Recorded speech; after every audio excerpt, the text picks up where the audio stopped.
Our next speaker is Joe Lambert, a genuine force for good in the universe. Joe is the director of the Center for Digital Storytelling in Berkeley, California. He has been at the center of so many wonderful projects documenting stories of people and communities all across the country and indeed the world. His work takes him a great many places, and we're very, very pleased to have Joe with us today. So please, Joe, take it away.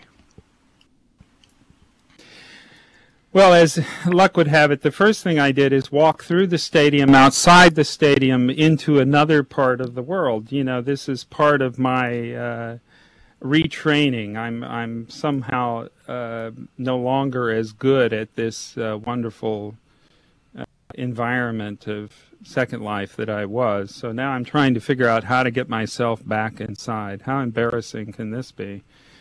So somebody invite me back into the center of the circle, and then I'll start my talk.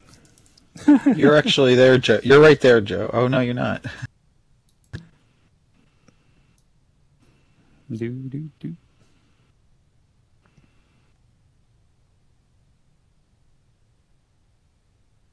Thank you, Alan. I appreciate that. Well, recently, Larry referred to me. There I am back in the actual place I'm supposed to be talking. Larry referred to me as the preacher. And while I don't usually want to take on an ecclesiastical role, I thought it'd be nice to start. And I think, see there, I'm walking into a tree. I'm trying to just get turned around. There I am, where I want to be. I wanted to start with a piece of writing by Elie Wiesel, the wonderful philosopher and writer that I'm taking from Jack McGuire's book, The Power of Personal Storytelling, to invoke today's discussion, because agreeing with Holly, the idea of why stories are important and are essential and are somehow different than the analytical, the way we often think of learning is an analytical process. It's represented by this wonderful story. When the great Rabbi Baal Shem Tov was alive and sensed disaster coming to his people, he would retreat to a certain part of the forest, make a special fire, chant a specific prayer, and thereby invoke a miracle from God to avert the calamity. In the next generation, his disciple, compelled to perform the same ritual, didn't know how to make fire, but the act of going to the forest and saying the prayer was sufficient for God to cause the miracle. A generation later, the succeeding rabbi, intent on rescuing his people, didn't know the ritual for fire or the prayer, but he could find the special place in the forest, and that was sufficient for God to bring about the miracle. In the following generation, the next rabbi in line, faced with yet another catastrophe, moaned to God, I don't know how to make the fire, say the prayer, or even find the place. All I can do is tell the story about it. And that was sufficient for God, because it is said that people live through stories, and God made people because he loves stories. Jack goes on to say that story knowing, this kind of God-given innate talent that we have, is different than intellectual knowing, which is a kind of information processing. Story knowing represents the naturally evolving memories, our instinctive recording in our own language of the most impressive life experience we've lived through or heard about. For me, this is the discussion of story this morning and this day, and I'm deeply pleased to be part of this, and I'm especially pleased to join with Cynthia Anthony Liu and my dear friend Ruben in being a presenter today. I think for all of us, we're trying to understand, as an endless amount of research, if you will, the role of story in education, the role of story in life process. Those of you who are not familiar with our work, our center is approximately 16 years old, started in the Bay Area in the early 1990s, and has grown over the years to work in many different areas, education being one of them. But the majority of our work at this point is in the area of social services, actually. We do a lot of work in the context of trauma and trauma survival of varying kinds and the stories that come out of that. But the work has grown in many different kinds of application and context. But what we're best known for is a kind of personal storytelling. And today I wanted to talk a little bit about this process of story work in life in relationship to media ubiquity, to the fact that we are surrounded by stories, that we can get as many stories as we want any time of the day. And those of you that are smart enough to know how to use... Oh. Has somebody lost me? I think most people can hear me. I'm seeing somebody saying that they can't hear me, but it sounds like you can.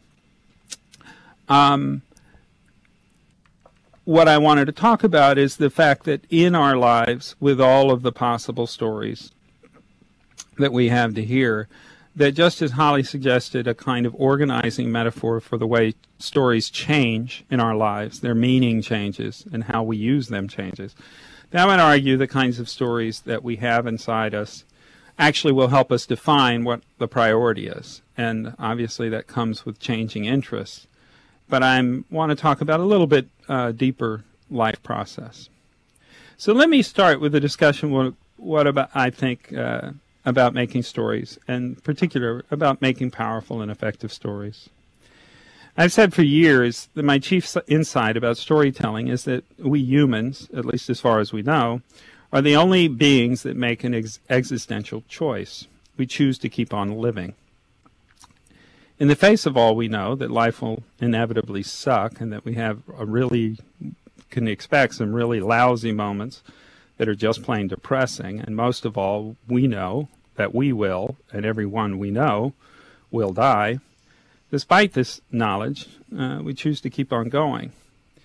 In my mind, that's why stories exist. That's what keeps us flocking to the movies, watching TV, reading books, listening to each other talk out our lives. To be or not to be is the question. But it's not the sort of passive reflection. It's how we learn to make the most of life, to construct our family life, our community life, our larger society. We feed on stories. In traditional societies, all knowledge is encapsulated in story. In peasant feudal society, we intermingle those archetypes with a larger social script or religious texts. In industrial, post-industrial society, which creates simulacra stories, the novel, the feature film, the first-person role-playing game, we learn in fuller and richer ways, but from the same essential root of core stories of life experience and the choices we need to make. In all cases, from the coyote spider tale to the biblical parable to the psychological realist drama to the war game, all of these stories help us to immerse inside the stories and teach us different ways to make choices and create for us a map of resilience and survival in the face of struggle. Because good stories, the ones that stick, are always about resurrection, at least for me. They're about the comeback, the picking up pieces, about coping, about continuing with life, with any process. And I'd ask any of you, if pushed to answer the question of your top favorite 10 stories, songs, movies, you could find a story where the essential meaning was hopelessness.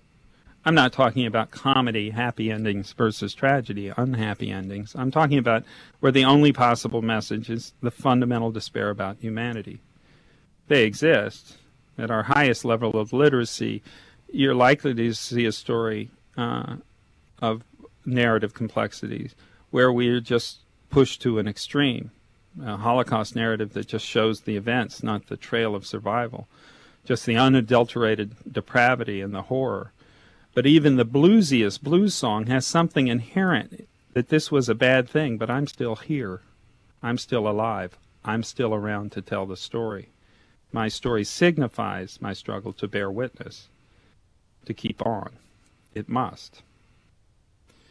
So let me take a break with these thoughts in mind and share a story that is one of my current favorites from the academic, a reading literacy expert from Miami University at Ohio. She was part of a workshop I did at Ohio State University where there's a great program going on in digital storytelling. I'll wake myself up to do this.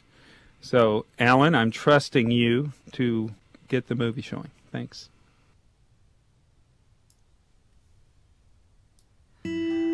Ooh, child, things are gonna get easier. Ooh, child, Last night, things will be I opened a brighter. letter from Joey. Ooh, child, things are gonna get easier.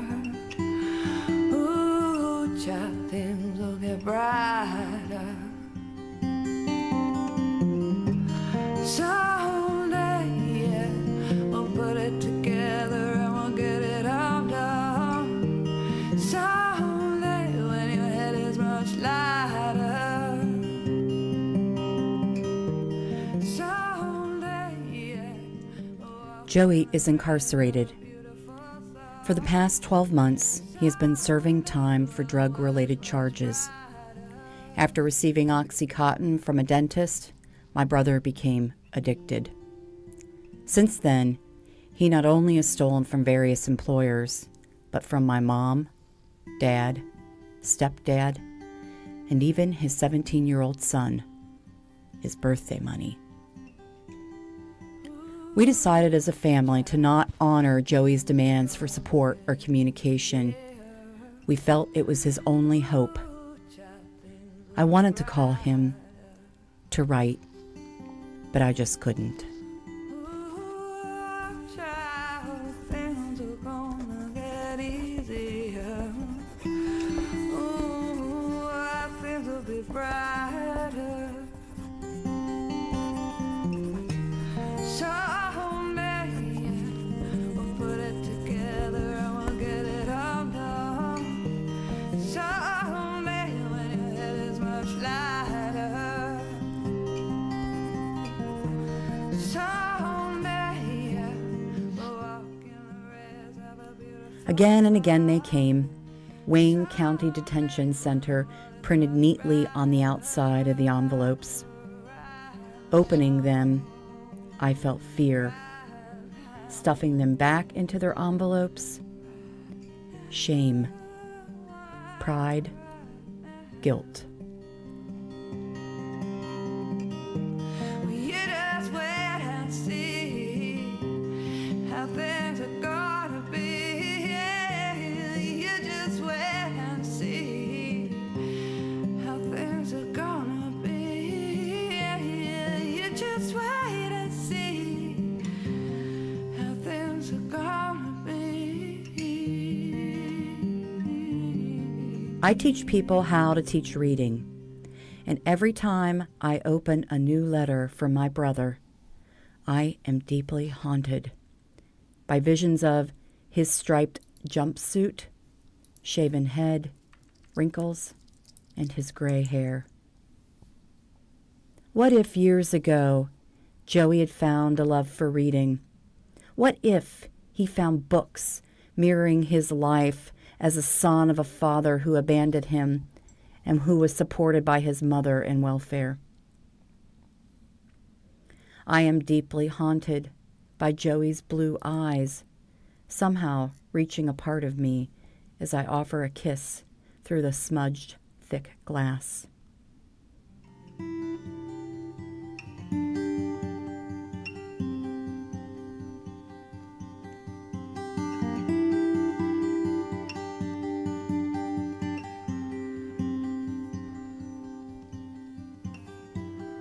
Ooh, child, things are gonna All we have right now are words to give to one another. child, things will be bright. Joey, I hope it's not too late. Ooh, child, things are gonna get easier. Ooh, things will get bright.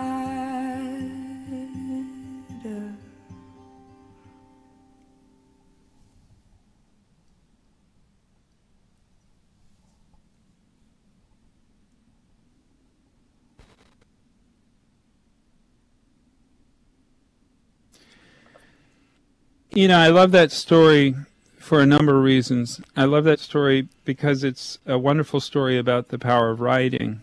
It's a wonderful love letter between a brother and the sister.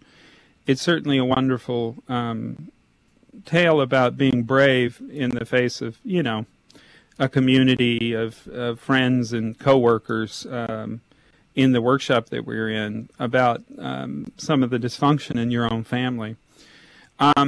I also find it kind of fascinating that the book that is the source book, A Million Little Pieces, those of you who don't know it, it was a very powerful recovery narrative that was found out to be a hoax. It was a tale that was supposedly about somebody who went through this amazing resurrection, but it wasn't a true story. It was sold as a non-fiction, but it was in fact an elaborate piece of fiction. And it reinstates, in a sense, the quote from the piece by Elie Wiesel, that sometimes the story is the most important thing, not the truth. Obviously, we turn to fiction and stories from fact to fiction in order to usually hide the identity of the innocent. And we don't want to tell these really difficult stories about our own lives because they're scary, and one feels vulnerable in doing it. But stories like that obviously allow us to land inside the heart of meaning and teaches us a great deal about the way good storytelling works in this kind of heart-to-heart sharing. I share the opinion of my colleague Roger Schenck that the most effective learning is encapsulated in story. And I would add to that, to paraphrase Joseph Campbell, that the 1,000 faces of a hero are in fact 1,000 ways to know how to develop your mind. There's not one way of learning, and there's perhaps not even Gardner's 7 ways of learning or 8 ways of learning, but there are thousands. We recently co-wrote the core lecture of our workshop, The 7 Elements of Digital Storytelling, for the 3rd edition of my book, which came out this January. Whereas before we emphasized the idea of organizing your approach to creating story around the message, the point of view you wanted to share, we altered this idea to the concept of insight.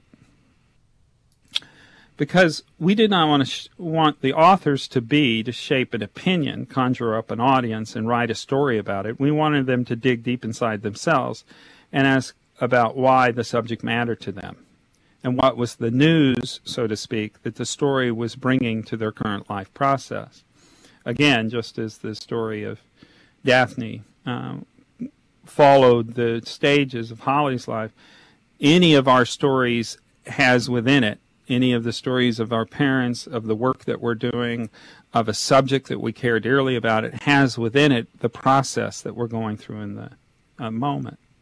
My major take on artwork, at least for the last decade, is that we want to show up as facilitators with a group of folks and challenge them to find this essential insight for the present moment.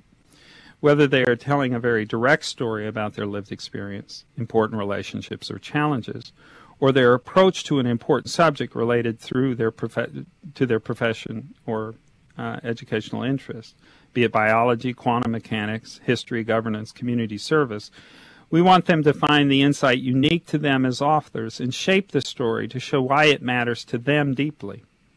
If they said they couldn't do this because the story they had been asked to tell wasn't that important to them, I simply said, why bother? Find out one that is important and tell that story. And I promised I would speak to their bosses or funder or whoever paid for them to be there and explain that this was a better learning modality for the software training.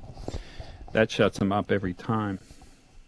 Now, most of you, if I ask you to tell a story about how you accomplished a recent project at your institutions, one for which you wanted to create a story as an evaluation or review or even a promotion, might feel hard-pressed to connect an insight about your current life process to that narrative. We just completed a curriculum review, for example, and a reorganization of resources based on this year's cutbacks. And we want to explain the major effects of this on our work. And now you want to integrate my own self-awareness into that story? How might I do that? Perhaps at the same time you were helping a parent transition to assisted living, or you're helping a child work through adolescent craziness. I have one of those. And you saw something new in your perspective about the power of letting go, the need for perspective, to be ready for change, to learn acceptance. I believe if a person is in their calmest place, mindful and awake, safe and sensitive to their own voices, they can create from that place with any subject and inform the writing with the sense of wisdom and clarity that comes from that knowing. You don't have to share a personal story, but it is helpful to own these insights as you create your story, to realize that the emotions emerging from your present life are already finding their way into the story. Mood creates interpretation, and mood can be understood through reflection. In our story circles at the workshops of the CDS, we are always trying to listen for the signal of the soul amidst the noise of the ego. Underneath the layers of uncertainty, of confusion, about how and what to share in the story, is the spark of the present dilemma of the person's life. When a storyteller touches the heat of that spark and finds a way to surface that heat just a bit, they get us, they draw us in, because we can feel them working out their own story, even as they're talking about something that appears to be outside their direct experience. They are, in every sense, centered in what they have to say. This is the idea of centering the circle, and it's demonstrated wonderfully in the story by Tammy Schwartz. She might have had 100 ways to talk about the importance of literacy, but this story is profoundly her own. And its ability to move is unquestionable. So let me move to the idea of Storywork in the time of media ubiquity. I asked them to set this prop up because the set over here is ostensibly, if I can wander over to it, what my office might look like if I was a media junkie. Now I'm trying to walk over to this place. Will it let me sit in the chair? Let's see if I can pull that off. Sit here. Can I sit there? Nah. I have to move closer, try to get on. Can you let me on here? Ah, heck with it. You guys get the idea.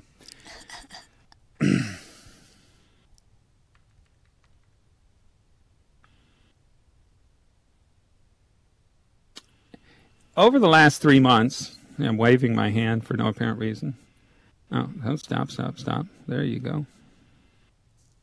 Do. Over the last 3 months, I've been on what we call here at CDS a spiritual sabbatical.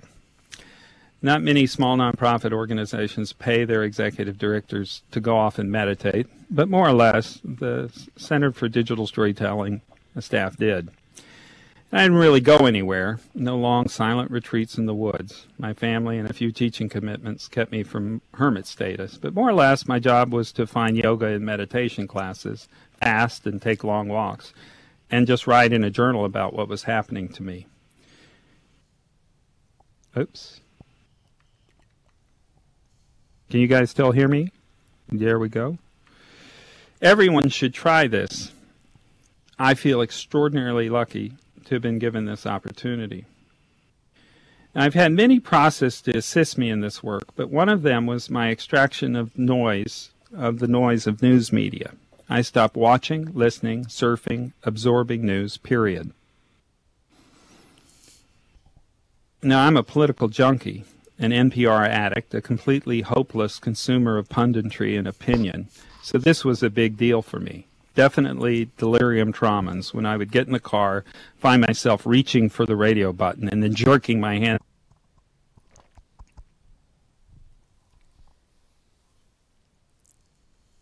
Distinguish between the noise and the signal in my daily consumption of media.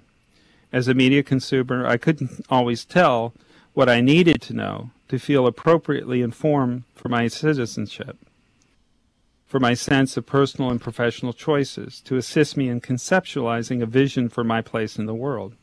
I had all these channels. I just wanted to follow twitchy Twitter from dawn to twilight. I mainly felt dizzy at the end of the day. So turning off was one way for me to recenter, to ask, what is it that I need to know? And while I guess I thought the main thing I needed to know, oh, I think people can hear me. I still see people that can't. Well, I thought the main thing I needed to know was to not be so damn compulsive. What I came to the conclusion was I really needed to know was what my own story is at this time of 50-something maturation. I really needed to do some story work to ask, what are the stories I really need to tell myself now? How do I want to tell them? And as I zeroed in on these, I could equally zero in on how I might filter the noise of my life more appropriately. One of the stories I discovered through meditation, through waking up in dreams and scribbling notes, was a pretty heavy one about the role that trust and fear of betrayal played in my life. I was able to reconsider a big issue about attachment in my infancy that may be more or less an unending source of anxiety and confusion in many of my connections to others. I realized I needed to tell stories about this, to do research about my early childhood with my last surviving member of my family, an 18-year-old brother who I've spent way too little time with, and to take a new look at many of the major relationships in my work and personal life, reframe those stories through the filter of this awareness to see if it fit, if it helped to settle my heart a bit. But I also told myself that I needed to be specifically aware of how I consumed narratives that affirmed my lack of trust in others, of stories about betrayals or denial, about needing to, and about needing to hear stories about ways in which people made commitments and stuck to them, about the ways that collaboration succeeded in the face of difficulty. I realize that much of the news and the media I bump into when I surf is about failed trust, about dysfunction, think Tiger Woods, about how to make commitments and keep them. It is glorifying what is wrong with ourselves instead of celebrating what is right. Then I thought, isn't this what making and sharing digital stories should be about? It's about what we mean by story work. Shouldn't this be the antidote to the negativity, to the prurient fascination with train wrecks and disasters? And I thought about this. I, of course, related this idea of healthy media consumption, of all the contemporary process of healthier living, of awareness of how we consume food, we make our living spaces, how we arrange our lives. It's that slowness that we are trying to claim. And we are trying to make ourselves, we are trying to remake ourselves by what we consume, just as we can remake ourselves by what we produce. I'd like to share another story by an educator, this time a guy who came to us from the Smithsonian Institute of American History, who came with a huge story about his mother's work in education. I mean, his grandmother's work in education, which his mother had written a dissertation on. So he had way too much information to deal with. And when asked how should he tell the story, we said, why don't you write her a postcard? And so this is his postcard to his grandmother. So Alan, once again.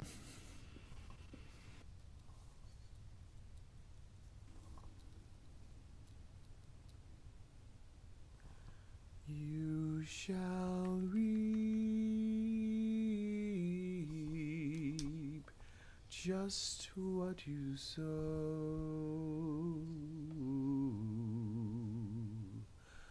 What you plant, you're sure to grow. You can believe, trust and know.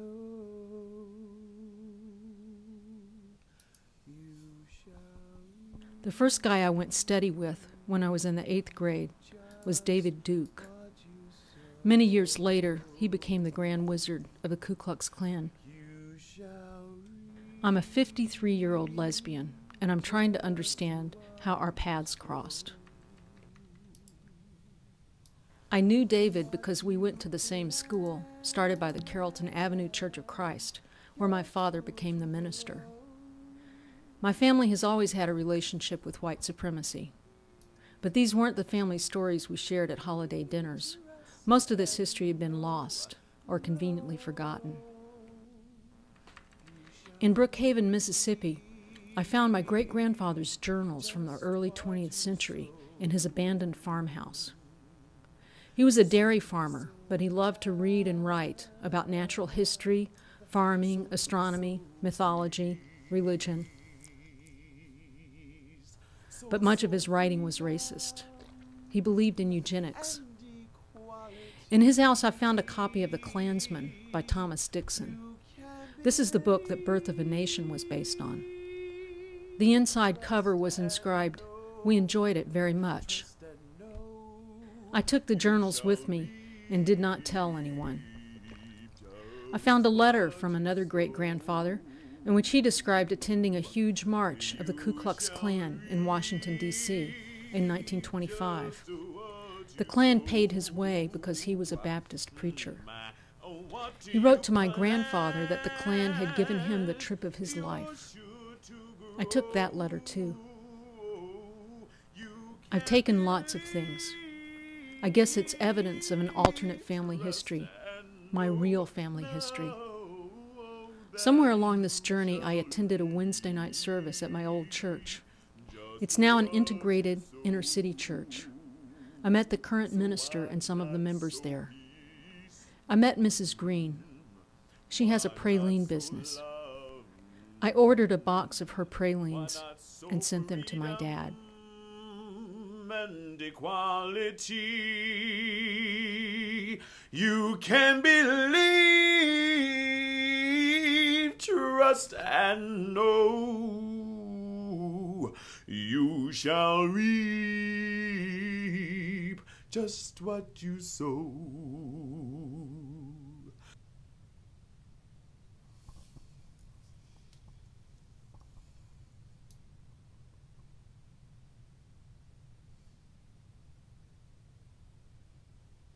And this is one of my problems. There, I think I'm being heard. You guys can hear me, right? Yes. I share that movie. I meant to share Matt MacArthur's Dear Grandma piece first. I share that movie a lot in the workshops that I'm doing recently. Obviously, the dear folks at Tulane know that New Orleans is one of my favorite places, and the Southern culture of community practice that story came out of, which is a community that I've been part of really almost for 30 years, called the Alternate Roots. It suggests a lot about the way a single family story can represent the big psychic scar of American history, one that obviously Katrina just greatly highlighted. It shows the way personal history and American history can be integrated in a very effective way. And it suggests a lot of weird things about funny circumstances. The idea of a 53-year-old lesbian having once dated David Duke just tickles the heck out of me. And anyway, let me move on. So I found myself falling back into the circle metaphor, this time about the circle of our lives. I have said that when you make and share a story or make art in any expressive medium, you are leaving a signpost about your existence at the moment. I think this is what the storytelling process is about. It's about making those markers, as Heidi was talking about, the way she looked at that one story. Any story about our mother would be a new sign along the road of our lives in a similar way. These markers say, this is how I understand the story at the time, and its telling demonstrates the current depth and nuance of my awareness. We can look at them later and say, wow, I got this, but I missed this completely. Or I was so fresh and excited then. What the heck happened? As we travel through life, one could argue the stages of our development move in circles. We start contained and helpless, and we often end up that way. We grow to know our identity, then we learn to live beyond it, to face a complex world with complex ideas. But the unsolved pieces of our identity puzzles still come back to haunt us. As we learn to relaunch ourselves beyond our neurosis in midlife, to look outside ourselves, to seek the big picture, the large frame where our story has context, we only grow more enamored of innocence, of simplicity. Circles continue. At some point, the only stories that count are those that make sense of the circles of our lives. Have our children been given a better run at life than us? Have we learned something more? Have we left the place in better shape than we found it? Have we and those around us somehow evolved, spiral upward? Think the recent healthcare act. I believe as you pursue whatever tools for expression or consumption of story, of information, you should always find a way to know yourself a bit better through the process, to be surprised by the insights that are still there to be mined, of ways of dipping into the center of your heart that can bring you the touch of grace that you need to move forward. And I wish that for all of your stories. And I'll finish, I was going to show another story, but I'm going to finish with just a quote from one of my favorite writers, Ursula Le Guin, about the process of writing. And then I hope we have a couple of minutes. I was supposed to finish by 9:45, but I'm almost done, and I hope we have time for a couple of questions if that's appropriate. This is Ursula Le Guin on the writer. Her work is never done. She's been told that and observed it for herself. Her work spins unrelated filaments into a skein. The whirl or wheel turns the cloudy mass into one strong thread, over and over and over. Her work weaves the unrelated elements into a pattern. The shuttle thrown across the warp makes roses, mazes, lightning, over and over and over. Her work brings out of dirt and water the whole thing, a hole where there used to be a pot, a container for the thing, contained, a holy thing, a holder, a savor, happening on the clayey wheel between her and the clayey hands, over and over. Her work is with pots and baskets, bags, cans, boxes, carry-alls, pans, jars, pitchers, cupboards, closets, rooms in houses, doors, desks in the rooms of the houses, drawers and pigeonholes in the desks, secret compartments in which lie for generations secret letters. Her work is with letters, with secret letters, letters that were not written for generations. She must write them over and over and over. And with that, I say thank you for allowing me to talk into a microphone in a disembodied feeling that's quite odd. But I appreciate you guys spending some time, and good luck with the work that you're doing in story. And somebody will tell me how to stay on the line to take questions if I can do that. Yeah, I'll do that, Joe. This is Larry. That was a fantastic presentation. Just really touched me on so many levels, and I'm struck yet again. I know you thought I'd referred to you as the preacher in my intro. I have referred to you as the Reverend in the past because of all the people I know, I think you have a reverence for the human condition and being human that's deeper than anyone I know. If you have questions, I will say that if any of you want the copy of this talk, I'm happy to share that. I'm also happy to share with any of the participants the new chapter on the 7 elements or 7 steps of digital storytelling from my book. I have both as a PDF. And again, maybe somebody will let me know how I can just put those some place so that the attendees can pick that up. Well, we can certainly do that. Otherwise, I can be contacted, I should say. All right. Yeah, send to M, Joe. Send to M. Who's M? Send to Alan. Send to Alan. I'll send them to you, Alan, and then you can pass them around. Thank you, guys, once again. All right. I'll send both copies, and you can get them from Joe. Alan Levine by one way or another. All right. Thank you. All right. And thank you, Joe. Just a phenomenal presentation. We're going to take a short break now. We will return to the program in just a few minutes for the next session.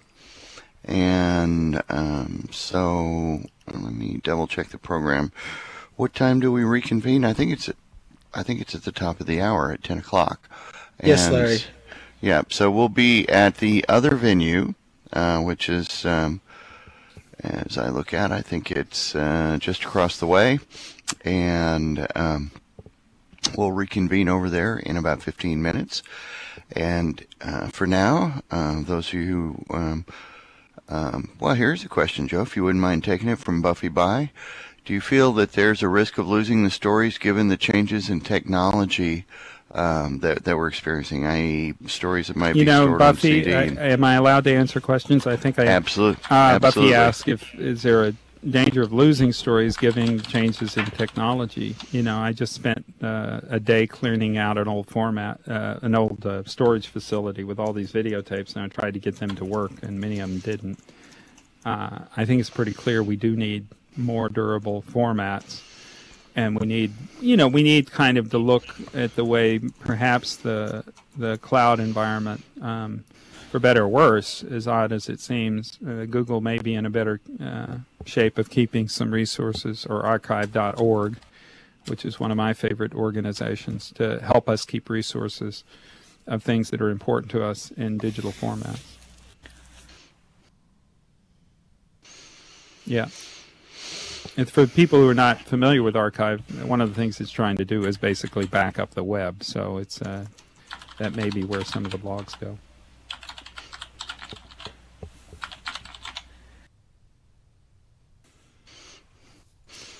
Okay, thanks, Larry.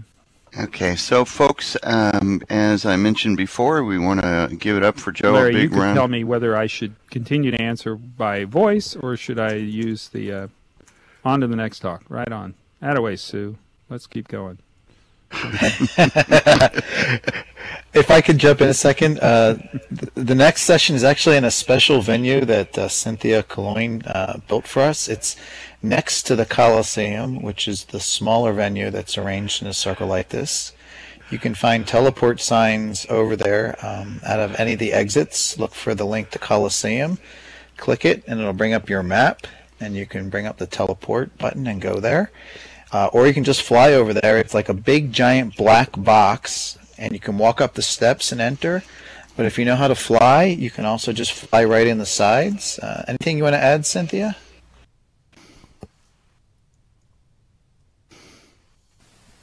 Oh, there we go. She's typing it in. This is going to be really... Yeah. Sorry. Go ahead, Cynthia. Hello, everyone. We're going to be in a planetarium, and it's over the water between this Coliseum and the other auditorium. There are red steps that lead up to it, so if you're not into flying, you can walk over there. If you are into flying, just hit your fly button. Use your left or right arrow keys to turn yourself towards it. It's a black building. Once you're inside, let yourself orient for a moment, stand on the pipes, and look for an orb and left click it. I'll see you over there.